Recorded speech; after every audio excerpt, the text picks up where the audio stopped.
بسم اللہ الرحمن الرحیم۔ ایک خاتون نے پوچھا ہے کہ دل گھبراتا رہتا ہے، دل کو سکون نہیں ہے اور دماغ کو آرام نہیں ملتا ہے، پریشانی ہر وقت ذہن پر طاری رہتی ہے، تو اس کے لیے کوئی وظیفہ بتا دیجئے۔ بسم اللہ الرحمن الرحیم۔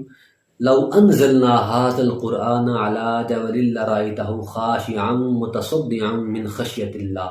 بس یہاں تک یہ آیت کریمہ آپ نے 326 مرتبہ پڑھنی ہے، اول آخر درود پاک، اور خالص عرق گلاب جو پینے کے قابل ہو اس پر آپ نے پھونک مارنا ہے فجر کے وقت، اور پھر یہی عمل آپ نے اسی پڑے ہوئے پانی پر عصر کے وقت کرنا ہے، یعنی کہ ایک ہی پانی کو آپ نے 2 مرتبہ دن میں کرنا ہے، عرق گلاب لے کر اس پر یہ آیت کریمہ پڑھنی ہے صبح کے وقت اور شام کے وقت، اور پھر آپ نے جب شام کے وقت پڑھ لینا ہے بعد نماز عصر، پھر اس کو پی لیجئے۔